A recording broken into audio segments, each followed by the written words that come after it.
Welcome students, બહુ દિવસ પછી મળ્યા. આજે આપણે ડેરિવેટિવ, ડિફરન્શિએશન, વિકલન એની અંદર એક નવા ટોપિકની વાત કરીએ જે ઇલસ્ટ્રેશન નંબર 30 ઉદાહરણ 30 માં આપેલું છે. આ ટોપિક જેટલો દેખાય એટલો હાર્ડ નથી. આપણને લાગે છે બહુ હાર્ડ લાગે છે, પણ હાર્ડ છે નહીં.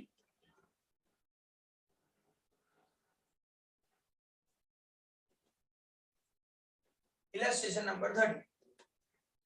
તમે જ્યારે ઇકોનોમિક્સમાં અમુક ટોપિક્સ ભણતા હતા, ઇલાસ્ટિસિટી ઓફ ડિમાન્ડ, માંગની મૂલ્ય સાપેક્ષતા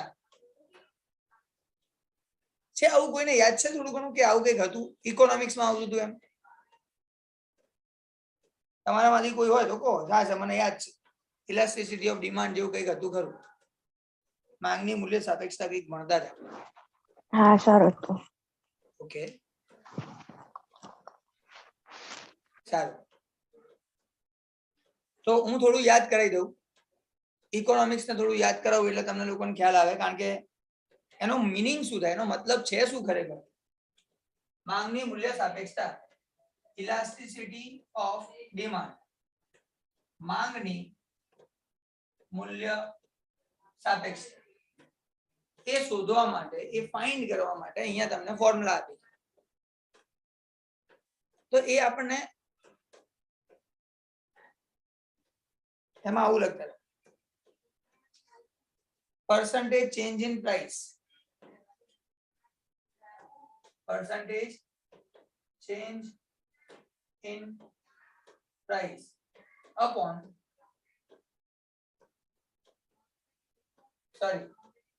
percentage change in demand upon percentage change in price. માંગમાં થતો ટકાવારી ફેરફાર ભાગ્યા કિંમતમાં થતો ટકાવારી ફેરફાર. આવું સૂત્ર ત્યાં વપરાતું હતું ઇકોનોમિક્સ ની અંદર. અહીંયા તમારે એવું કોઈ ફોર્મ્યુલા યુઝ થતી નથી, પણ છે એ જ, નો ડાઉટ છે એ જ વસ્તુ. એક છે ઇલાસ્ટિસિટી ઓફ ડિમાન્ડ, બીજું હોય છે ઇલાસ્ટિસિટી ઓફ સપ્લાય.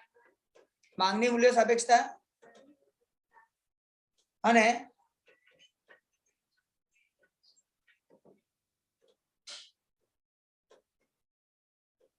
એક હોય છે માંગ, ઇલાસ્ટિસિટી ઓફ ડિમાન્ડ, એટલે ડિમાન્ડ એટલે માંગ, અને એક છે ઇલાસ્ટિસિટી ઓફ સપ્લાય.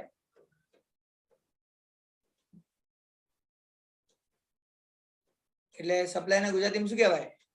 પુરવઠો. પુરવઠો, પુરવઠાની મૂલ્ય સાપેક્ષતા.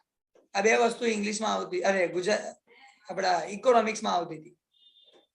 તો અહીંયા ડિમાન્ડ હોય તો ડિમાન્ડ લખવાનું, અને જો સપ્લાય હોય તો સપ્લાય લખવાનું, માંગ હોય તો માંગ, ને પુરવઠો હોય પુરવઠો. એ આપણે અહીંયા લખવું પડે. હવે આપણે અહીંયા ડેરિવેટિવ, આ વિકલનનો ઉપયોગ કરવાનો છે અને આ શોધવાનું છે. તો આની અંદર આ લોકોએ ફોર્મ્યુલા બનાવી છે ડેરિવેટિવ માટે. માઈનસ ની સાઈન, પહેલા તો માઈનસ લગાવવાનું, અહીંયા લખવાનું p upon x, p ભાગ્યા x કરવાનું છે, અને મલ્ટીપ્લિકેશન ગુણાકારમાં derivative of x with respect to p. x નું વિકલન p ને ધ્યાનમાં રાખી. આ ફોર્મ્યુલા છે. તો ફરી કહું છું, ધ્યાનથી સમજજો. આ માઈનસ ની સાઈન લગાવવાની જ્યારે ડિમાન્ડ હોય, આપણા માટે માંગની વાત થતી હોય તો.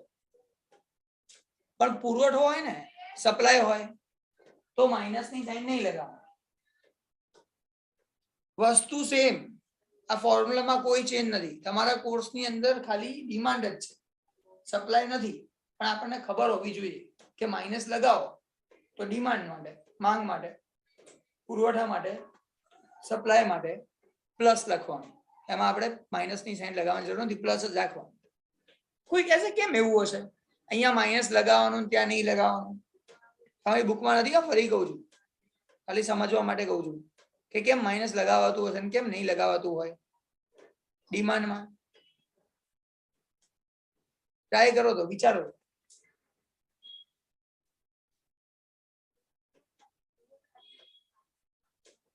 સર માંગ અને કિંમત એકબીજાના વ્યસ્ત સંબંધ ધરાવતા હોય એટલે, અને પુરવઠો અને કિંમત તો સેમ હોય એટલે. એટલે વિરુદ્ધ હોય ને sir.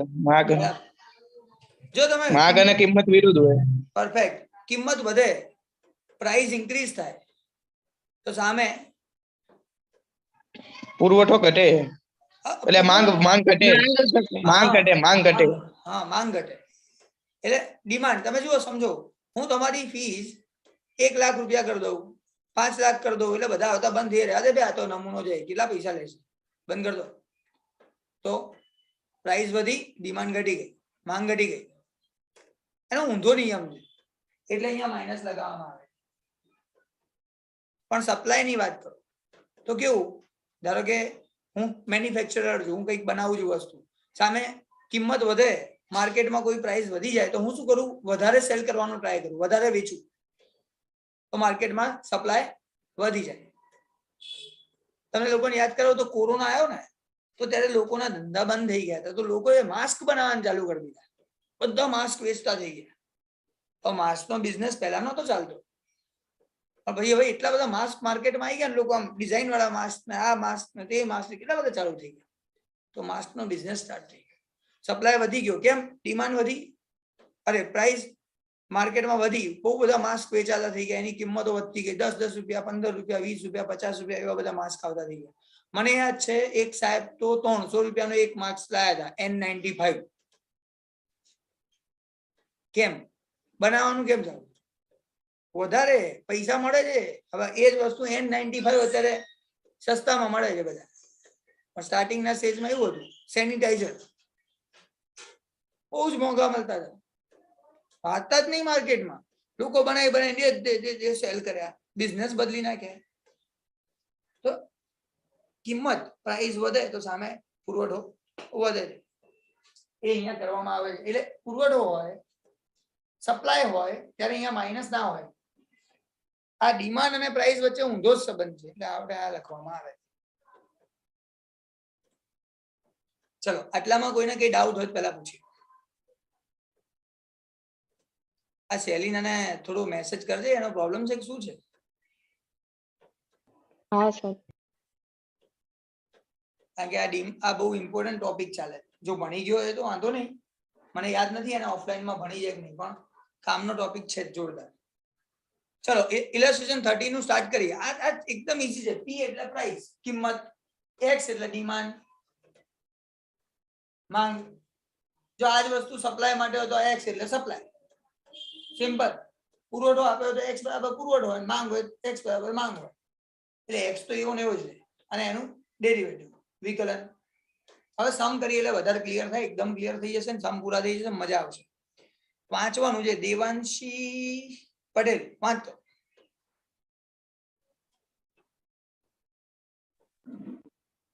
The demand function of commodity is X is equal to 50 minus 4P. X is equal to 50 minus 4P. 50 minus 4 P. માંગ વિધેય X બરાબર 50 minus 4P છે, આવું આપણને કીધું છે. માંગનું વિધેય, ડિમાન્ડ ફંક્શન આપણને આપેલું છે, લખી નાખ્યું. પછી Find elasticity of demand when price is P is equal to 5 and interpret it. આ P is equal to 5, આ જે P છે એ 5 હોય, P is equal to 5 હોય, તો elasticity of demand, માંગની મૂલ્ય સાપેક્ષતા શોધો. આ ક્વેશ્ચન છે. બોલો, કોને ડાઉટ છે એટલામાં?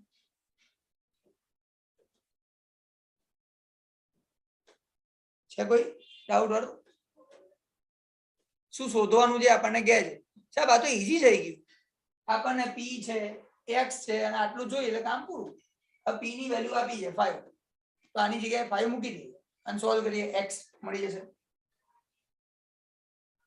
50 minus 4 into 5 આની અંદર x આ x ફાઇન્ડ કરવા માટે x શોધવા માટે અહીંયા લખું 50 4 into 5 20 30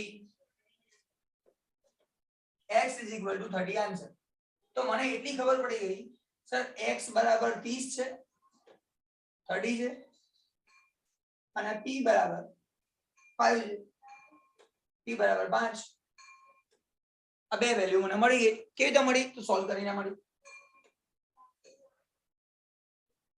અચ્છા આટલામાં કોઈને ડાઉટ હાથ ઉપર કરો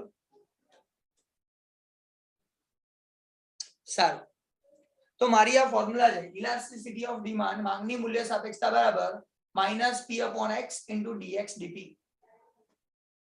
આપણને p તો આ ખબર છે 5 x ખબર છે 30 પણ dx dt શોધવાનું કોઈ કહેશે ક્યાંથી શોધાય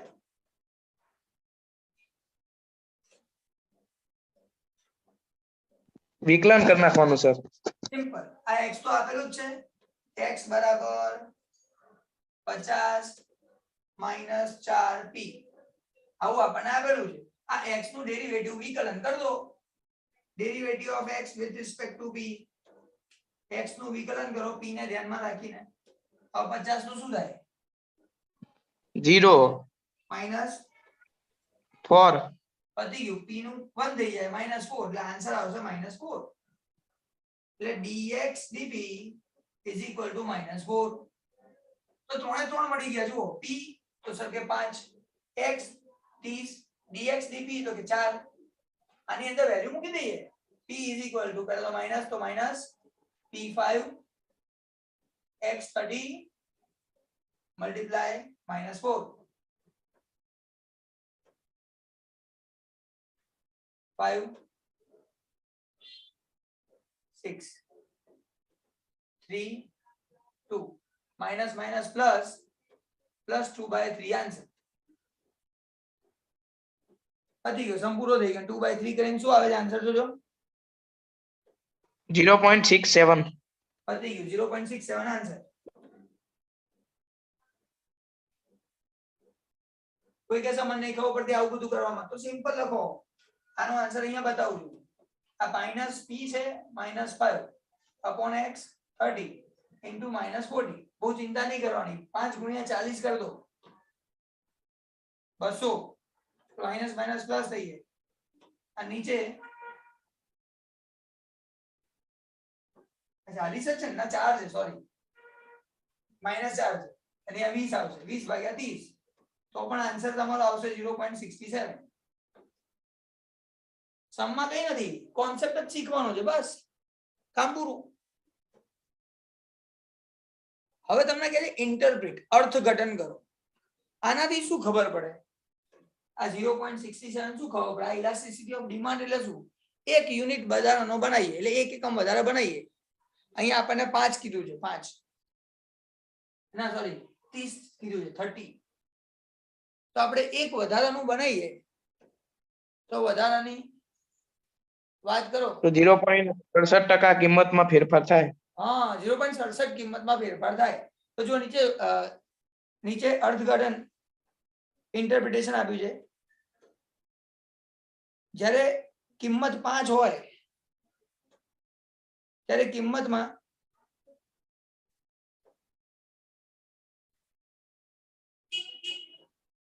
આ શું લખ્યું ખોટું છે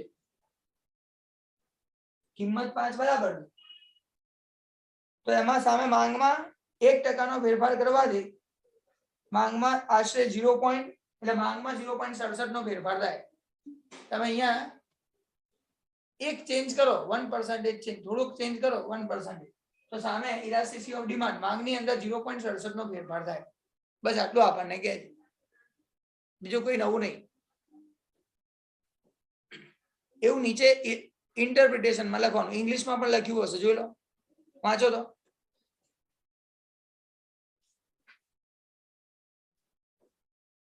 ઇંગ્લિશમાં વાંચો પ્લીઝ કોઈ બી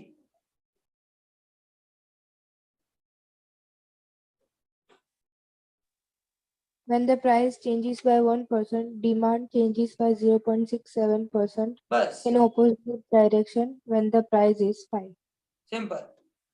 એટલે આ 1% પ્રાઇસમાં ચેન્જ થાય, પ્રાઇસમાં 1% નો ફેરફાર થાય તો ડિમાન્ડમાં 0.67 નો ફેરફાર થાય, ચેન્જીસ થાય. પતી ગયું, આટલું જ કરવાનું હતું. આવું 31 માં છે. 31 માં શું છે? 31 માં જો ક્વેશ્ચનમાં p = 12 માઇનસ રૂટ x આવું આપી દીધું અને તમને કહે છે માંગ 9 હોય એટલે કે demand x = 9. Find elasticity of demand એવું આપણને કહે છે. આપણું તો સેમ વસ્તુ છે, ફટાફટ કરો. આપણને શું જોઈએ સર? x, અહીંયા x ની વેલ્યુ મૂકી દઈએ પહેલા તો આપણને p મળી જાય.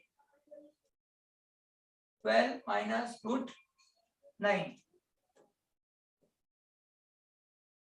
12 માઇનસ રૂટ 9 એટલે 3, 12 માઇનસ 3 9 તો મળી ગયો 9. p = 9 તો x = પણ 9 અને p = પણ 9 તો x અને p મળી ગયા. અહીંયા મારે p અને x બંનેની જરૂર હતી.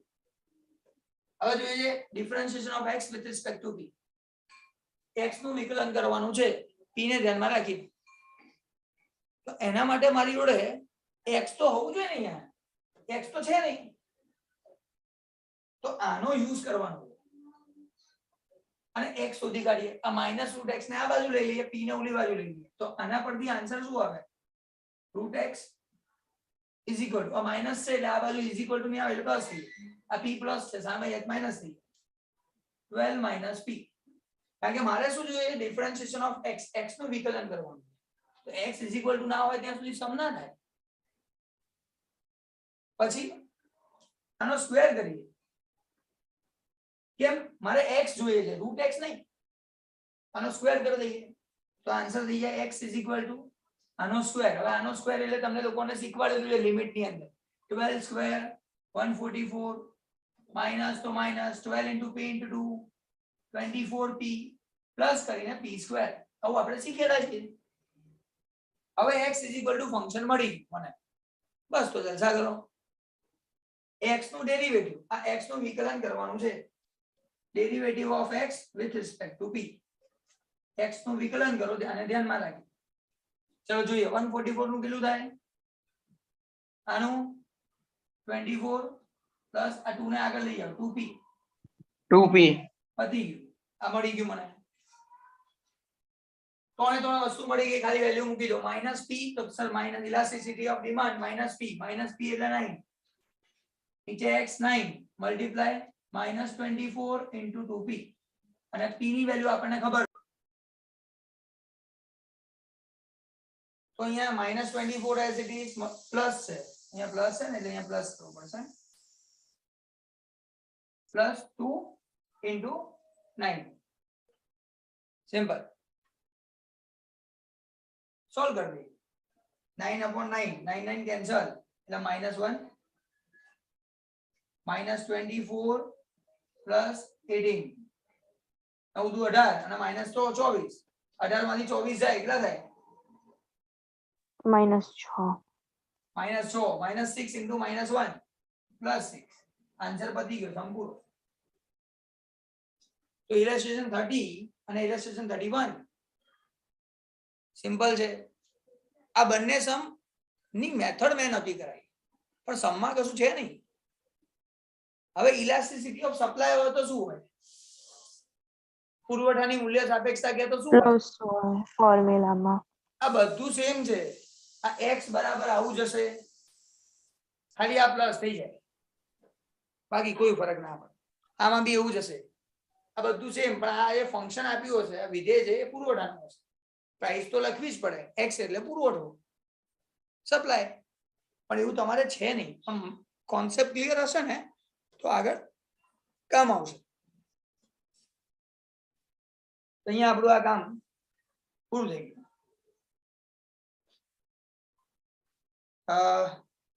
અચ્છા 32 અને 33 માં ડાઉટ નથી ને કોઈને? દેવાંશી બેટા તું કહેતી હતી હવે તારું ક્લિયર છે કે હું તને કરાવડાવું? એકચ્યુઅલી આમ તો ક્લિયર જ છે પણ છે ને મને આમ તમને કહેતા નથી ફાવતું એટલે હું કાલે એવું હશે તો તમને પૂછી લઈશ. બકા આજે છે ને છેલ્લો દિવસ છે એવું કહું તને. હવે તું એવું ના કહી શકે કે આખો કરાવી દો ને સાહેબ, મૂકો નહીં જોવું મારે, એવું ના કહી શકે તું? હા કહી શકું પણ પછી ખાલી બીજાનું બીજાનો ક્યાંથી ટાઈમ બગડે ભાઈ? કોને બીજાને એવું છે જેને આવડે એ હાથ ઉપર કરજો. ઇલસ્ટ્રેશન 32 અને 33 આવડતો હોય તો હાથ ઉપર કરો. ચલો કે અમાર તો ફાયદો જ હોય ને સર. શું કે બેટા? અમાર તો ફાયદો જ ને સર. એ રે શીખવા તમને શીખવા મળશે. એ તો મને ખબર જ છે. કેતનને આવડે છે, બાકી બધા નહીં આવડતું. તને બંનેમાંથી શેમાં તકલીફ થઈ ગઈ એ મને કહે તો હું તને એ જ ભણાવું સીધું બેટા. હા સર, જો આપણે છે ને ઇલિસ્ટ્રેશન 33 માં એકવાર ડેરિવેટિવ કર્યું એટલે આપણે 0.08 ઇલસ્ટ્રેશન 33 હું કરાવું છું. બીજું બોલ. હા બસ સર બીજું કંઈ 32 નો વિડીયો તો આવ્યો તો. હા એટલે જ કહું છું ને. એટલે 32 નો વિડીયો આવડી જાય અને આનું 33 નું બનાવી દઈએ. સર તમને હજી એવી રીતે કહું કે જો એકવાર ડેરિવેટિવ કર્યું એ જે આપેલું છે ક્વેશ્ચનનું એનું બીજી વાર ડેરિવેટિવ કરીએ છે ને એમાં નથી ફાવતું બસ. હા વાંધો નહીં, આપણે આખો સમ કરી લઈએ કહું તો છું એટલે આખું રેકોર્ડિંગ પૂરું થઈ ગયું.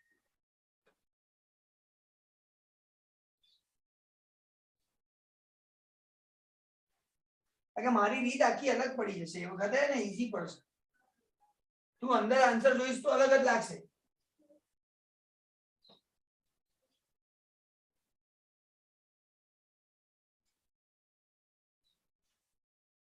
વાંચ ચાલ ચાલુ કર દો. દેવાંશી તારે જ વાંચવાનું. હા sir. A factory produces X unit and its production capacity is 60,000 units per day. 60,000 production capacity 60,000 રોજ બનાવી શકે છે એવું આપણને કહી દીધું છે 33 માં. પછી Its daily total production cost is C is equal to 250,000 club 2,50,000 plus 0.08x 8 plus પછી કેટલા ઝીરો છે 0.08 પછી શું છે? 8x 0.08x plus 2 અને પછી સર 80 છે 280 મતલબ હા upon x.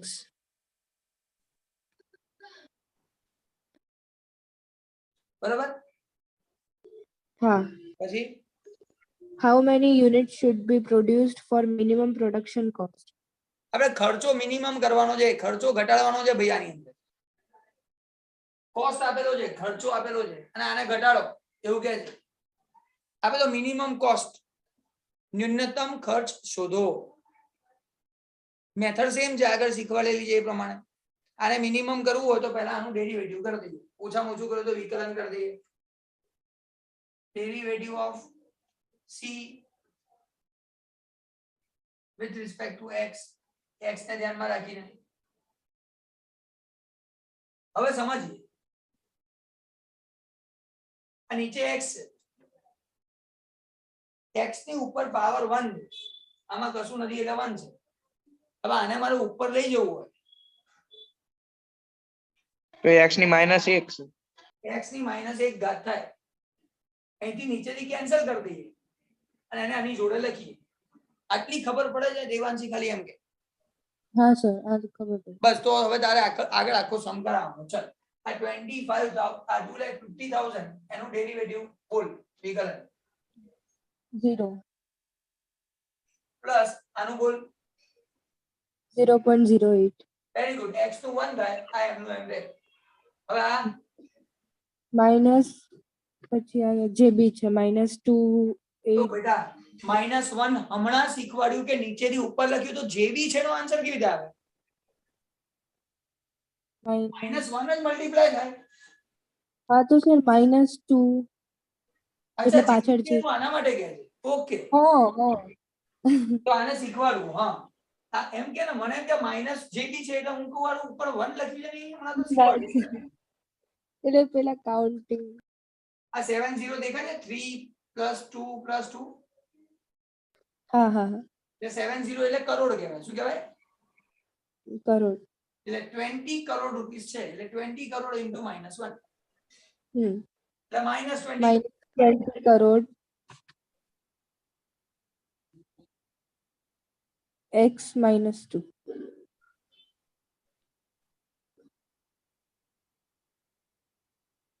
અને x રેઝ ટુ -2.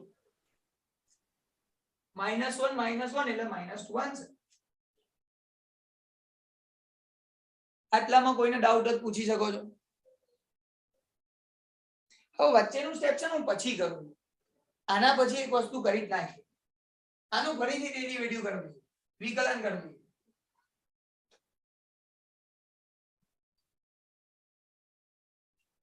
d²c આ c નું ફરીથી વિકલન ડેરિવેટિવ dx². સર બોલ તો આ 0 તો પતી ગયાનું. 0 હા -20 કરોડ -40 crore x બેટા -20 -2 એટલે +20 +40 થાય. sorry +40 crore raised to x raised to -3. x raised to -3 -2 -1 એટલે -3 થાય. આટલી ખબર પડી? હા. બસ તો હવે છે ને આને આપણે માઈનસ પાવર દે, માઈનસ માં ઘાત આવે એટલે નીચે લખીએ 40 કરોડ ડિવાઈડ બાય અને નીચે લઈ જઈએ x raised to 3. આ મને આનો આન્સર મળ્યો. આ c નો સેકન્ડ ઓર્ડર ડેરિવેટિવ બીજી વાર કર્યું એ. આમાં પણ આને થોડું સિમ્પ્લિફાય કરીએ, સાદું રૂપ આપીએ તો આમાં પણ એવું લખાય 0.08 minus 20 crore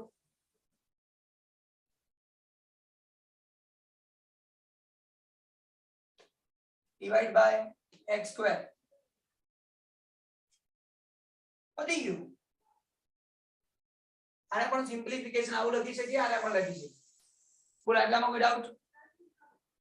ના સર. હવે સ્ટુડન્ટ્સ મિનિમમ કે મેક્સિમમ વેલ્યુ ફાઇન્ડ કરવાની છે.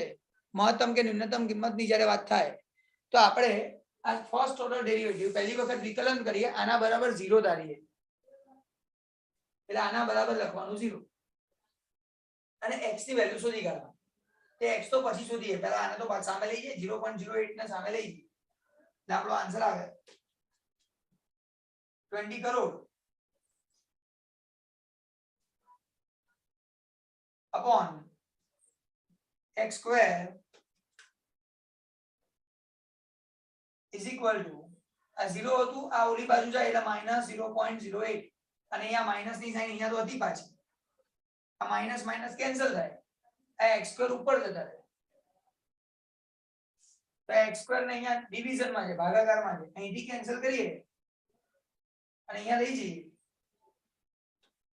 તો ઇન્ટુ x સ્ક્વેર આવું લખાય. ચલો આનાથી હું તું સર આ x સ્ક્વેર ની જોડે આ મલ્ટીપ્લિકેશન માં છે, ગુણાકારમાં છે, તો અહીંથી કેન્સલ કરીને અહીંયા નીચે લાવી દઈએ એટલે 0.08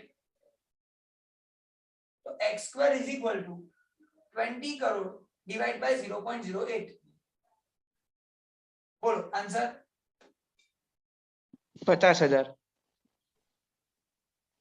ના થાય બેટા 25 crore. 25 કરોડ. હા.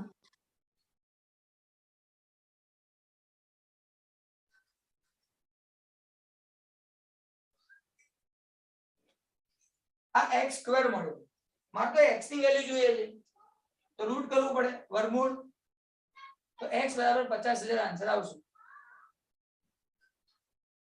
આવે છે 50,000? હા સર. આ 25 કરોડ છે, 50 કરોડ છે? મને ડાઉટ લાગે. શું કહો છો સર? આ 25 કરોડ આવે છે કે 250 કરોડ આવે છે?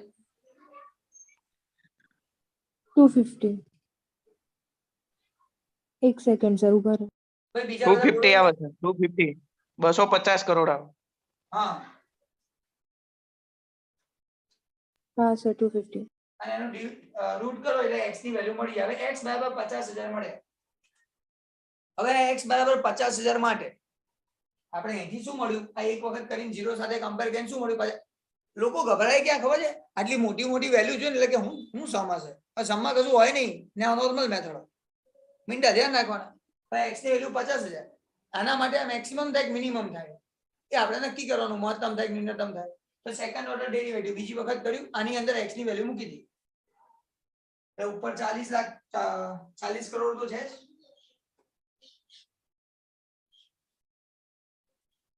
Divide by x cube, x નો ઘન, આ 50,000 એવું 3 વાર કરવાનું. હવે જેટલા મિનિટા કેન્સલ થાય થઈ જશે. 1 2 3 4 1 2 3 4 4 ભાગ્યા 50,000. સોરી, આ 5,000 સર. 5,000 નહીં, 50,000 ગુણ્યા 5 ગુણ્યા 5 આ બધું થાય. શોર્ટમાં આન્સર શું આવે? Greater than 0. આ જે બી આન્સર આવ્યો એ 0 કરતા મોટો આવ્યો. અને 0 કરતા મોટો આવે એટલે આપણને મિનિમમ મળે, ન્યૂનતમ કિંમત મળે. એવી આપણને ખબર પડે. આવું આપણે શીખેલા છીએ લેક્ચરની અંદર કે જ્યારે પણ આના આન્સરમાં આપણે x ની વેલ્યુ મૂકીએ અને આન્સર 0 કરતા મોટો આવે તો મિનિમમ, ન્યૂનતમ કિંમત મળે. જો આન્સર 0 કરતા ઓછો આવે તો મેક્સિમમ, મહત્તમ કિંમત મળે. તો આપણને ખબર પડી ગઈ x = 50,000 માટે આ જે ફંક્શન છે આ c છે એ મિનિમમ થાય. એટલે આપણે 50,000 યુનિટ બનાવવાના, એકમ બનાવવાના. બસ આ આપણો આન્સર. આટલું નક્કી થાય. બાકી મેથડ તો તમને આગળ શીખવાડી દીધેલી છે એટલે ફરીથી એ શીખવાડતો નથી મેથડ. પણ તમને સમ કરતા શીખવાડ્યું કે આ મોટી મોટી વેલ્યુ હોય તો ગભરાવું નહીં. દેવાંશી બેટા ક્લિયર થાય છે હવે? હા સર. ચલો બીજા કોઈને કોઈ ડાઉટ છે આની અંદર ડેરિવેટિવમાં, વિકલનમાં? સારું, તો એક કામ કરીએ. તમારામાંથી કોણ છે જે મને ટેક્સ્ટબુકમાં જોઈને, ભલે ટેક્સ્ટબુકમાં જોવું હોય જોઈ લો, જે એમ કહી શકે સર આટલા ઇલસ્ટ્રેશન્સ અથવા તો આટલા ટાઈપના સમ્સ થઈ ગયા સર, એક આ ટાઈપનો સમ હતો, એક આ ટાઈપનો હતો, એક આ ટાઈપનો હતો, એટલા સમ્સ પૂરા થઈ ગયા, એવું કહેવા વાળું કોઈ ખરું આટલા તમારામાં? કારણ કે મારે છે ને આજે પૂરું કરવું છે, તો પૂરું કરીને જ આપણે લેક્ચર ઓવર કરીશું. હા બેટા બોલ કેતન. આપણે સર પહેલા તો વિકલન કરતા શીખ્યા. સ્ટુડન્ટ્સ ફર્સ્ટ ડેરિવેટિવ ફાઇન્ડ કોઈ કરતા. અચળાંક હોય એટલે વિકલન એનું શૂન્ય થાય. હા, પછી વિકલનમાં ગુણાકાર હોય, સરવાળો હોય, ભાગાકાર હોય તો યુ વી ના સૂત્રો શીખ્યા. પછી આપણે સર કોઈ રકમ આપેલી હોય તો તેના માટે ન્યૂનતમ ખર્ચ શોધવાનો કે મહત્તમ ખર્ચ શોધવાનો એ શીખ્યા. પછી મહત્તમ આમદની એટલે મહત્તમ આવક વાળું શીખ્યા. અને આ છેલ્લો ટોપિક આપણે જે આજે શીખ્યા એ બરાબર. મહત્તમ મૂલ્યની સાપેક્ષતા શોધવા વાળું, માગણી કે કિંમતની. બરાબર. ચલો દેવાંશી બોલ તો. સર પહેલા તો ડેરિવેટિવ શોધ્યું, પછી એને ડિવિઝન અને પ્લસ માઇનસ અને મલ્ટિપ્લિકેશન એ 4 વસ્તુ કરી. પછી કોસ્ટ ફાઇન્ડ કરવાના હતા એ વાળા સમ કર્યા. પછી હમણાં ડિમાન્ડ વાળો કર્યું અને ડબલ ડેરિવેટિવ ડિમાન્ડ એ વાળું મેથડ કર્યું એવું ના મળી. કહેવાય બેટા, સમજાવવું પડશે તારે. ડિમાન્ડ વાળું નહીં, આખું નામ બોલે ને, આવું ના ચાલે. નામ એક second sir. Elasticity of demand કહેવાય. શું કહેવાય? Elasticity of demand. માંગની મૂલ્ય સાપેક્ષતા, ઇલાસ્ટિસિટી ઓફ ડિમાન્ડ શીખ્યા. હવે ઇલસ્ટ્રેશન 23 કરાવું.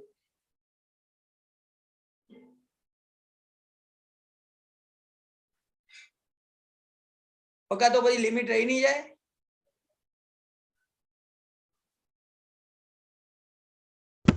મેં કીધું મમ્મીને પણ બોલાવે છે નીચે. તારે લિમિટ નો ડાઉટ પછી કેવી રીતે કરીશ? કાલે મળીએ. ઓકે કાલે ફિઝિકલમાં લઈને આવજો. ઓકે ધ્યાનીના ઘરે છે. ઓકે સારું, by. Bye sir.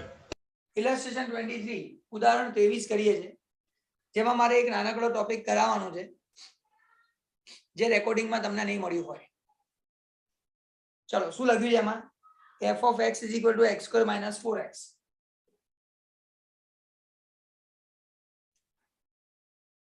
f of x is equal to x square minus 4x. આવું આપણને આપ્યું છે અને તમને એમ કહે છે x is equal to -1, x is equal to 0 અને x is equal to 3. x is equal to -1, x is equal to 0, x is equal to 3. x ની વેલ્યુ આપી દીધી છે.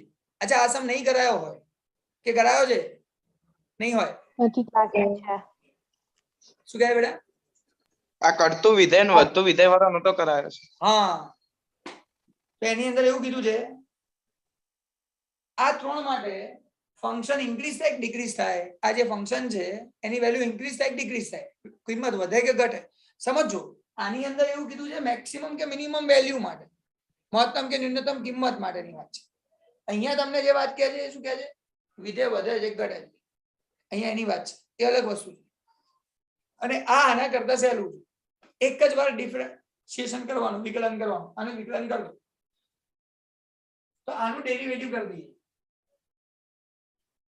f dash x. f dash x આનું derivative કરીએ. ચાલો, આનો answer શું આવે? 2x minus 4. સિમ્પલ, પતી ગયું. અને હવે x તો આપેલા જ છે, ખાલી x ની વેલ્યુ આની અંદર મૂકવાની છે. તો પહેલા x = -1 મૂકી દઈએ, પછી x = 0 મૂકી દઈએ, પછી x = 3 મૂકી દઈએ. તો આની અંદર એકવાર આ મૂકીએ, 2 multiply 2 multiply 2 multiply 2 ગુણ્યા x છે. x ની જગ્યા ખાલી રાખી. એકવાર x = અહીંયા મૂકવાના -1, અહીંયા મૂકવાના 0, અહીંયા મૂકવાના 3. સોલ્વ કરીએ. -2 -4 -6. અહીંયા વાત કરું 0 -4 -4. અહીંયા વાત કરીએ 3 * 6 -4 2. હવે ઇમ્પોર્ટન્ટ વસ્તુ સર, આ લેસ ધેન 0.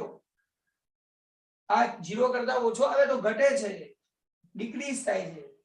સીધો જવાબ. અહીંયા પણ લેસ ધેન 0, ઓછો છે, ઘટે છે, ડિક્રીઝ થાય છે. અહીંયા ગ્રેટર ધેન 0, 0 કરતા વધારે છે, વધે છે, ઇન્ક્રીઝ થાય છે. પતી ગયું. એટલે x ની અલગ અલગ કિંમત, x ની -1 મૂકો તો આ ફંક્શન જે છે એ ડિક્રીઝ થાય, ઘટે. x = 0 મૂકો તો ફંક્શન ડિક્રીઝ થાય, અને x = +3 મૂકો તો ઇન્ક્રીઝ થાય. આ ફંક્શન વધે. બસ, પતી ગયો, સમ પૂરો થઈ ગયો. આની અંદર આટલું જ છે. આની અંદર શું હતું? ફંક્શન મેક્સિમમ કે મિનિમમ થાય એની વાત છે. મહત્તમ થાય કે ન્યૂનતમ તો આખો સમ કરવો પડે, ટોપ ટુ બોટમ બધું જોવું પડે. પહેલી વખત કરો, x ની વેલ્યુ શોધો, એ x ની વેલ્યુ ડબલ માં મૂકો. આમાં 0 કરતા મોટો હોય તો ઊંધું છે મિનિમમ, 0 કરતા નાનું હોય તો મેક્સિમમ થાય, એવી ખબર પડે. પણ આ x ની કિંમત એની અંદર મૂકો એટલે ઓરિજિનલ વેલ્યુ મળે. આવું શીખેલા છે. એટલે આ બંનેનો આ ડિફરન્સ છે, ખ્યાલ આવવો જોઈએ. એટલે ઇલસ્ટ્રેશન 23 ઉદાહરણ 23 અને 24. 24 નંબર જાતે કરવાનો છે, 23 મેં કરાવડા. 24 માં કઈ નવું નથી, આજ એકવાર કરો, વેલ્યુ મૂકો, ઇન્ક્રીઝ ડિક્રીઝ શોધી કાઢો. ચલો, કોને ડાઉટ છે એટલામાં?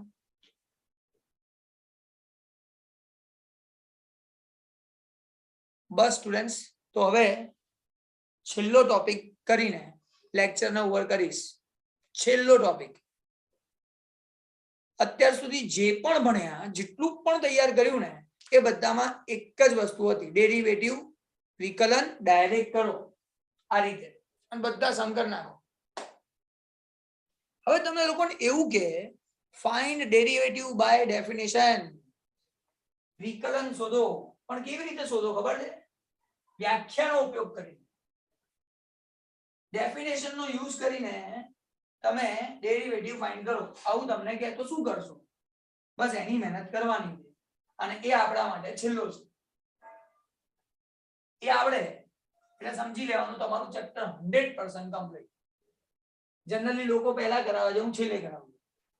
આટલો ડિફરન્સ છે, કારણ કે બધું આવડી ગયું, તમને લોકોને મેથડ ખબર પડી ગઈ. હવે ડેફિનેશન નો યુઝ કરીને કરવાનું હોય વિકલન, વ્યાખ્યાનો ઉપયોગ કરીને, તો ખાલી કસરત વધારે કરવાની.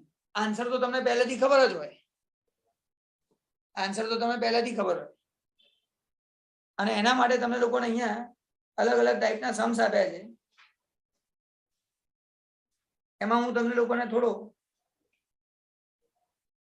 જે સમ કરાવી રહ્યો છે થોડો હાર્ડ થી જ સ્ટાર્ટ કરું, કારણ કે હવે તમે લોકો પ્રેક્ટિસ થઈ ગઈ છે સારી રીતે.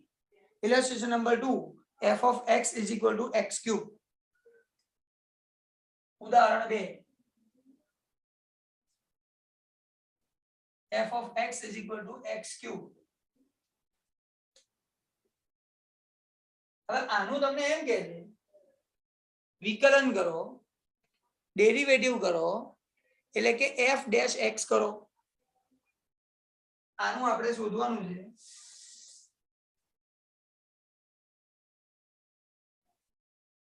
છે f dash x. f dash x is equal to કરવાનું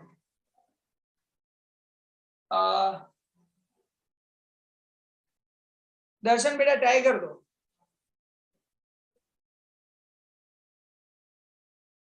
આનું આપણે કરવું હોય વિકલન તો ડાયરેક્ટ આન્સર x ની 2 ઘાત આગળ લખવાનું ને કઈ કઈ એટલે 3x સ્ક્વેર. Very good. આપણે આવું શીખ્યા હતા, જો ઉપર 3 છે તો 3 ને આગળ લખો. હા, 3 આગળ લખવાના. હા હા. હવે આ તમને ડાયરેક્ટ આન્સર ખબર છે, પણ તમને એમ કે એક્ઝામ માં તમને કે શું સૂત્રની મદદથી. હા, સૂત્ર નહીં, વ્યાખ્યાની મદદથી. એટલે વ્યાખ્યા બાય યુઝિંગ ડેફિનેશન, વ્યાખ્યાનો ઉપયોગ કરીને શોધો. તો વ્યાખ્યા શું છે, ડેફિનેશન શું છે? તો તમને એવું કહે છે ડેફિનેશન આવી, આ જે x છે આ x ની જગ્યાએ તમારે x plus h મૂકવાનું.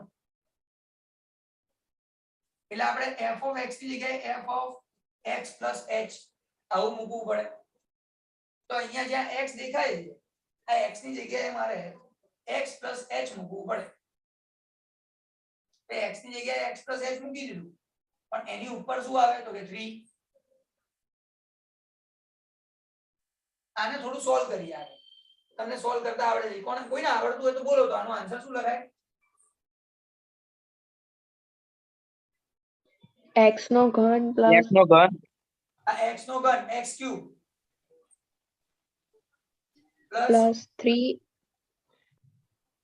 x સ્ક્વેર h આ x નો વર્ગ અને h plus 3x h square plus h cube. Students આ વસ્તુ તમને લિમિટમાં શીખવાડી છે, લક્ષમાં શીખવાડેલી છે. એ તમારે ત્યાં જોવાની અને પછી અહીંયા કરવાનું, અહીંયા ફરી નહીં શીખવાનું. મહેનત કરી છે લિમિટની તો મજા આવશે. તો આનો આન્સર મને આ મળી ગયો. તો પહેલું સ્ટેપ, જ્યારે પણ તમને ડેફિનેશન કે તો ડેફિનેશન કહે છે શું? f of x જે છે એના ઉપરથી f of x plus h શોધી કાઢ. તો શોધી કાઢ્યા, થઈ ગયું. પછી આગળ જઈએ. એમ કે છે ડેફિનેશન કે આ f of x plus h માંથી આ માઈનસ કરો. f of x plus h minus f of x divide by એને h સાથે કમ્પેર કરો, h સાથે સરખાવો અને એની લિમિટ કરો, એનું લક્ષ શોધી કાઢો.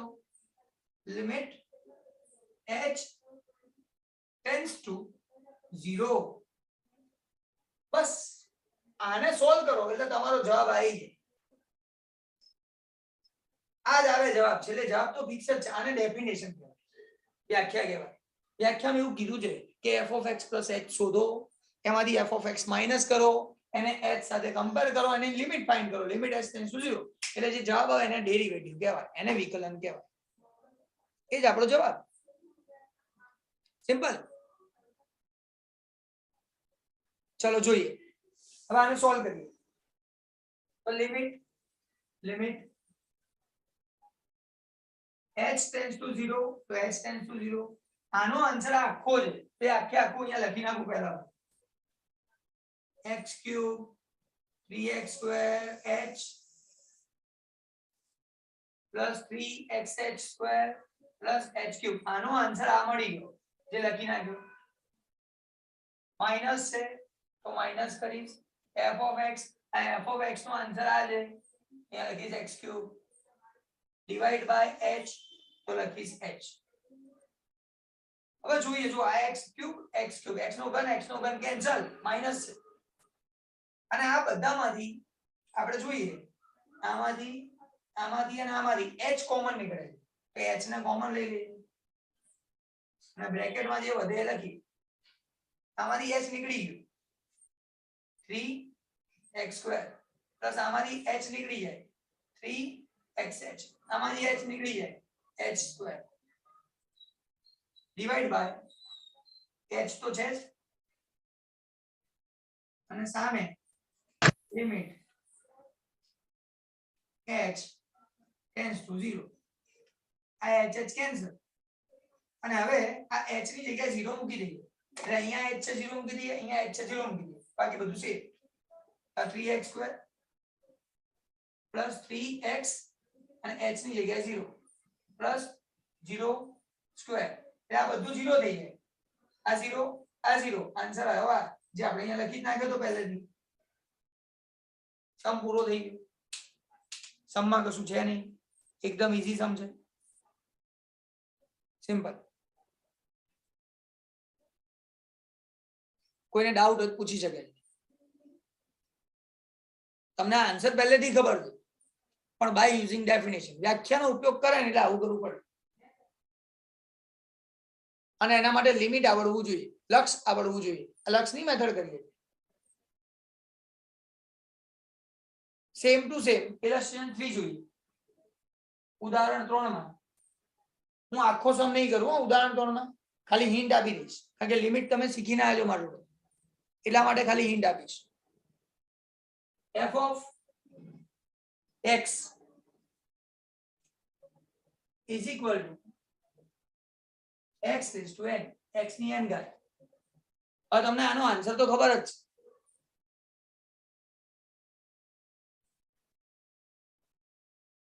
f dash x is equal to, આ પાવર ઘાત છે એનો ગુણાકારમાં લખો, આગળ લઈને આવો n minus 1 અને અંદર x રહેશે. આ તો આન્સર ફિક્સ છે. Right power into multiplication subtract 1 from the power, આ તો આવડે જ છે. પણ બાય યુઝિંગ ડેફિનેશન કહે છે, વ્યાખ્યાનો ઉપયોગ કરીને કહે છે. એક જ સ્ટેપ વધારાનું વચ્ચે કરવાનું. આની x ની જગ્યાએ લખો x plus h, એટલે f of x plus h. અહીંયા પણ x ની જગ્યાએ x plus h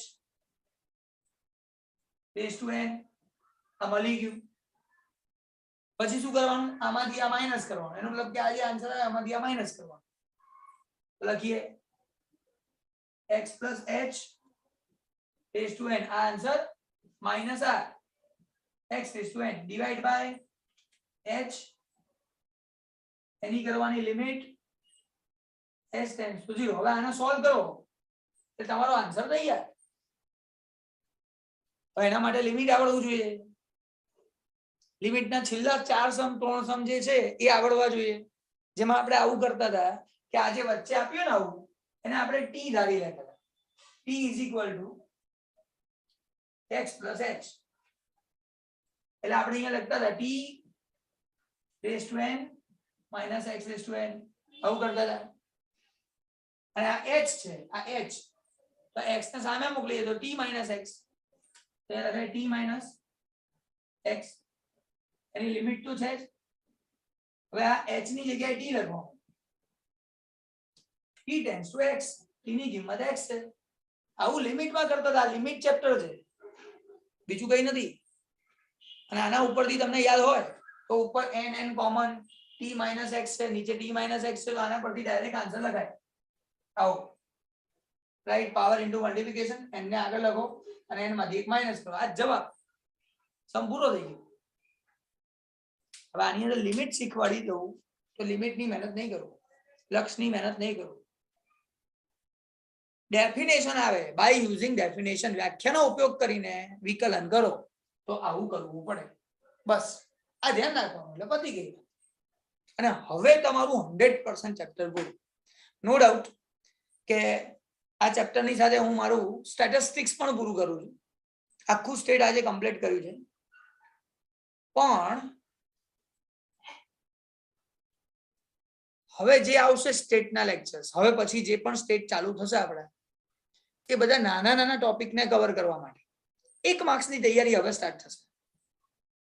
કારણ કે આ વખતે હવેથી 1 માર્ક્સની મહેનત ચાલુ કરીએ ને તો પૂરા માર્ક્સ આવશે. અહીંયા હું લેક્ચરને કરું છું ઓવર, વધારે તમારી પાછળ મહેનત નહીં કરું.